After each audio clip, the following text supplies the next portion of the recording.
Good morning, Brian Haim. Welcome to Delaware Camera Conversations, and thank you for joining us. Thanks for having me. Really excited to be here. Yeah, so uh, I think this is our 12th Delaware Camera Conversation, and this is a little bit different one because you do not identify yourself as a photographer. No, I do not. I do mostly video work, and I enjoy the video aspect of it. Trying to get a little bit better at the photography end, but definitely enjoy the video part. Awesome. So give me a little bit of your camera background, because whether it's a photography or videography, the camera is still an important equipment component, and there's a lot of overlap between the two as well. What is a little bit of your camera background? How did you first get into it? What started the bug in you? Well, we'll start back in 2005 is when. Well, actually, it starts back in 2004. So back in 2004, I visited a Delaware camera location, and I ended up picking up a Rebel camera, a Canon Rebel camera, and got some Sigma lenses with that. So I got a 28 to 80. It was a 28 to 80, I think it was, and then a 70 to 200 Sigma lenses. And to be honest with you, I tried to get into it. It was film. Like I said, I wasn't always the best photographer, but fast forward to 2005, going on my honeymoon with my wife and brought the camera along, and her camera ended up getting wet on the Jurassic Park ride, and we couldn't get it to turn back on. So here I got this big DSLR camera, and basically it saved the pictures from our honeymoon. So that's kind of where I was like, okay, this camera can take nice images, and it does a great job. My wife then took it over and made it her camera for a number of years, and then she downgraded to a small point and shoot. And I really got more into, when the digital age really started to take fold, I really got more into videography. So I had a Canon camcorder. My original camcorder, though, was actually a Sony High 8 camcorder. So it was a really big, very dad-like camcorder. And so I got really into that. And then eventually I went digital. I went with I had two back-to-back Canon camcorders. Unfortunately, they didn't seem to last me very long. Maybe I was a little too rough on them, maybe. But they didn't last too long. And then I switched back over to a Sony again. And that Sony camcorder that I had did a very good job. It's the AX53. I actually did a review of it on my YouTube channel. And for the dads out there, it's definitely a great camcorder. Doesn't do exceptionally well in low light, but if you are outside doing some video work of the kids, doing vacation videos of just the family, it does an exceptional job for a very reasonable price for a camcorder. Can do the 4K, can do 1080, slow motion. So it does a great job. And then about 2 years ago, I really was like, okay, how do I get a better video image? And I started looking at cameras. Originally, I was looking at the Sony A7S, the A7 III and the A7S II. And then Sony came out with their upgraded APS-C lineup. And I ended up picking up a Sony A6400. And I love the image quality that was coming out of it from all the reviews, so I ended up picking it up. And then I ended up going back to Sigma glass. I have the Sigma 16mm, which I'm actually shooting on right now, with that A6400. I've since picked up the whole trinity of primes. I got the 56 Sigma, 56mm, and then I also have the 30mm Sigma as well. And then right at Christmas time of last year, so December of 19, I ended up testing out the Sony 16 to 55 millimeter f2.8 for the APS-C line. And I actually was asked to kind of photograph the company Christmas party. And I was super nervous because, like I said, I'm not really a stills guy. I'm more of a video guy. But I got really good reviews. Thankfully, the tools I had in my hand, the 6400, along with that 16 to 55, Did a really good job. I had to throw an external flash on there, but it worked out okay. And the images came out really great. And not that I don't want to be asked again, but that the pressure was really on doing that. But yeah, I'd love to do some video work for some companies and things like that down the road. But I'm just enjoying doing the YouTube thing. So I moved into YouTube. Once I got the 6400, started doing camera reviews on that. So yeah, Starting. so I'm curious. Let's back in before the camera reviews. Mm-hmm. We've talked in the past. You started with a little bit different model in YouTube, of more of a family channel. It did. So yeah, we have a channel. It's called Three Princess Productions, and the idea is even if we never made any money off of it, could we get some really cool product and just get some toys that maybe hadn't been out yet? There's Ryan's Toy Review. They do an exceptional job. They now have product at Walmart and I think even Target. So they've done an exceptional job of really building a brand, and then other YouTubers had kind of followed suit. So I thought to myself, okay, this is a good way to document the kids as they grow. Like I said, I'm a dad first. So watching them grow up through these videos, I actually, about a month and a half ago, I watched one of our very first videos, and to see how little the kids were and kind of how bad the video quality was on it. It wasn't 100% sure what I was doing, but figured it out. But yeah, so I started out with a family channel, and yeah, that really got me into the whole YouTube space.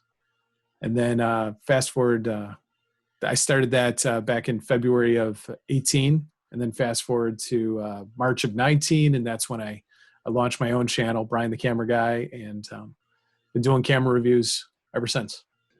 So you progressed through your video cameras, so a couple Canon video cameras, and then into the Sony AX. What kind of content were you producing with that? I mean, I'm assuming just family stuff every day. Were you doing outside? Yeah, so when I had the Sony AX53, I actually still have it, but when I was using that, I was mostly doing like family videos. So we like to go to Disney once a year. So I would literally come back with 10 to 15 hours of video footage of, just us going on rides and walking around the parks, just things of that nature. That's where I recorded probably the most. And then just around the house, just, birthday parties, birthday celebrations, milestone moments in our lives. That's what I was capturing with that camera. And like I said, for a video camera and using it for family stuff, it really does a great job. So, all right. So I'm going to talk about that family shooting and just that,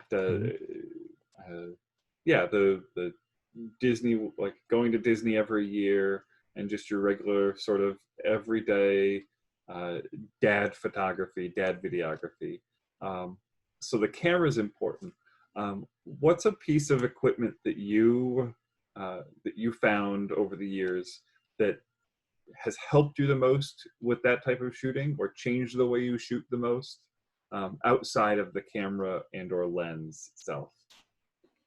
So one of the things is trying to figure out how to capture good audio has been a very important piece. So I have a Rode Video Micro that I use as my everyday microphone, but trying to figure out how to get good audio can sometimes be the biggest challenge. Like I said, that Sony AX53 does a great job of just regular videotaping, but you do get a lot of that background noise and things like that. So getting a mic that can really isolate the subject that you're videotaping really makes a big difference. So to me, the audio is very important. And I'm not going to lie, when I first started dabbling with that AX53, we went on a vacation and I used my external microphone. I had that Video Micro. And for some reason, I decided not to keep the dead cat on it for a couple of days. And even though you don't think there's wind out there is definitely wind out there. So make sure you're using your dead cat is kind of my big suggestion if you're going to use an external mic. There is always noise. There is. Even There is. as my wife is coughing in the background. There definitely is. But yeah, figuring out good audio solutions makes a big difference, especially if you're trying to capture a subject that's close to you. Yeah, and for video, audio is half of the production, right? They're tied together, and I'm glad you went with audio, because I will say that's probably one of the big things that separates videography and still photography. That as people are just starting in videography, you don't think about, right? If you've got to talk about the convergence of video and still photography, and cameras, hybrid cameras that can do both really well. Audio, still shooters that say, oh, they have the equipment now to be able to shoot good video, often will initially neglect the audio side of things. So that's a great answer to that question. Absolutely. And my opinion is don't rely on the in-camera audio. That if you're looking to get even semi-serious about doing some video work, is definitely spend the money on an external mic. I mean, most of them are only going to run you between $60 to $200, $300 if you really want to get fancy with a really good shotgun mic. It makes a huge difference. It's money well spent every single time. Yeah, so I've got my lavalier on now.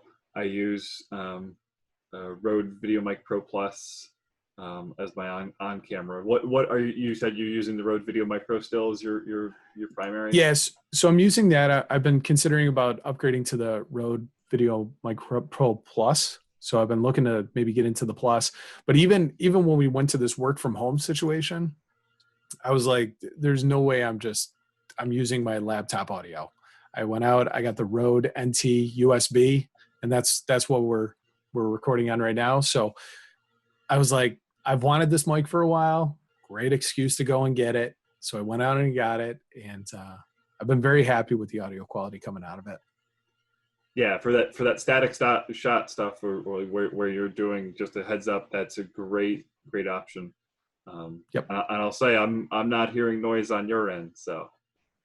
Yeah, and to be honest with you, working from home, I have the 3 little girls, so they're not the quietest. So this mic does a really good job of kind of keeping them out of the background and keeping my voice being the most important part. Yeah. Awesome. So currently set up with the Sigma lens Trinity, the Sony 16 to 50 on an A6400. What's next? So, well, as we're recording this, the Sony A7S III was just announced. So as a videographer, that very much excites me. With the 4K that it's going to be producing, the 10-bit internal color, which Sony finally listened, and they're going with the 10-bit color. But then it's doing 16-bit color on external recording. So for somebody who wants to take this thing pretty seriously, that is a fantastic hybrid option. Canon just released the R5, and the 8K is pretty impressive in that. But I do know there's been some overheating issues. But right now, it's very exciting. The releases that have just come out in the hybrid camera world have really made movie-like recording available to the everyday folk. Awesome. So you any chance of you jumping ship to Canon, or you're pretty solid Sony at this point? I'm pretty solid with Sony at this point. I really like the biggest thing that I like about Sony is the customization with their cameras. You can pretty much change any button to be anything that you want on there. So that was one of the things that really got me into the A6400, is I could customize it the way I wanted. I know you can do that with a lot of the other cameras as well, like the Canons and things like that. But Sony really gives you that option to really customize things. And what works for me might not work for you. And and that's what I really like. And Sony's done good for me, as I mentioned in the beginning. Maybe I was a little too harsh on some of those Canon camcorders, and they just didn't seem to last for me. But I've found that Sony's worked pretty well in my workflow. They can handle my abuse essentially. Change that up. So I am curious right there. What is your data workflow for just your family home movies that you're making? What's your workflow after capture? Yeah. So basically, about 2 years ago, I home built my own computer. So I started there. It was right when the AMD Ryzen line came out. So I got an 1800X in my computer right now. I have a 1070, a GTX 1070 for graphics card. But basically, my workflow is get it on the computer. I do some cloud-based backup as well because once those memories are lost, they're lost forever. So you want to back it up. I actually had a hard drive crash on me once, and I lost that. Thankfully, I had the backup service, so I was able to recover all that data. So that was great. I use a company called Backblaze. It's only like $6 a month, so it's really really good. The only downside is when that hard drive crashed, it took them about 3-4 weeks to get me that stuff back. But I got it all back, which thankfully I got. But basically, what I do is once I shoot the videos, I get them on the computer, and I use Adobe Premiere. I found that works best for me. So Adobe Premiere is what I use to kind of edit things. If I'm trying to shoot video for the family, I try and just use HLG in the Sony a6400 HLG profile. It offers minimal color grading. Actually, the standard picture profile is not that bad either if you're somebody who's kind of a novice at it. But basically, I get it into the computer. I use Adobe Premiere. I try and digitize it, and then the reason why I have the Samsung T5 is I plug this into the computer after I get the videos all edited, put a final product on here, and then we plug it right into our DVD player, actually our Blu-ray player at home, and watch the videos through that. So the kids love watching themselves on the 50-inch TV at home, and yeah, so that's kind of my family home workflow. For my YouTube workflow, I have a pretty systematic process. I get it on. I go through essentially 5 to 6 different drafts of things, and each draft I'm doing different things. So I'm cutting down mistakes. I'm then putting in B-roll. Then I'm adding color, and then I'm adding audio music behind it. So I've tried to figure out a good workflow for it. I just obviously wish I had more time to dedicate to it because it's a pretty good workflow. I can usually record a video. Recording a video takes about 45 minutes to maybe an hour if you include setup, if I have to do that. And then it takes me about 3 to 4 hours to edit the video. And yeah, just that's more a, you can. That's a pretty good for 45 minutes of recording. 3 to 4 hours of edit is pretty good. I'm still trying to cut my times down and limit what I end up with. So that's great.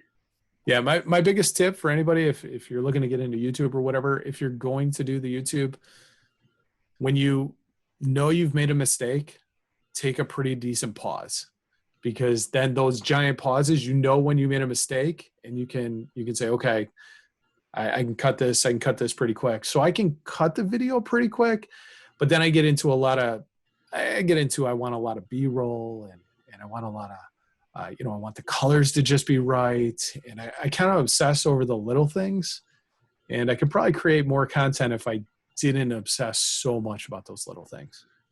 But that's where your content has comes across with a very high production value, right? It looks good, it sounds good, in addition to you're providing good content. So everything comes together, right?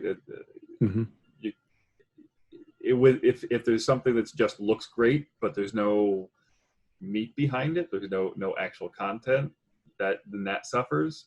But I was watching an interesting video yesterday. It was an interview conversation, and there was an air conditioner noise in the background, and I ended up abandoning it because I just couldn't. Yeah, I couldn't ignore it. It just a constant hum in the background. So you have to have quality content, and you have to have those production values as well. Yeah, I mean, there's been a couple times. Right now, I film in one of our bedrooms, and so I got a whole princess motif going on here in the background. But at some point, I have an unfinished basement, and one of the things I'd love to do is finish off a quarter of that, and make that into like a dedicated YouTube studio, where maybe it's blank walls, or maybe I can kind of do what you have, just have some camera stuff hanging in the background, and really get into it that way. So as I progress along, that's kind of where my head's at. My workflow is going to go towards is there's of course so many home projects that ends up being put at the back burner, but ultimately I would love a studio that I can just come in, turn the lights on, just start recording. I think it would make it much easier to create content. That's the biggest struggle I have, is getting everything set up and then tearing it back down. So even for the kids channel, I'd love to do more videos with them, because they really enjoy opening the toys and doing that type of stuff. But it's, where are we going to set up? And now we have to clean up this part of the house to be able to shoot in this part of the house, and to have an area that we could kind of do all this YouTube creation would be exceptional. Brian, the camera guy, thank you for joining us on Delaware Camera Conversations. Thank you for sharing a little bit of your story. And excited to continue working with you. You've done some product reviews with us, and excited to see where those continue to go. Absolutely. Very excited. And I'm really thankful and glad that you guys decided to have me. Awesome. Thank you, Brian. Have a good one. You too. Thanks.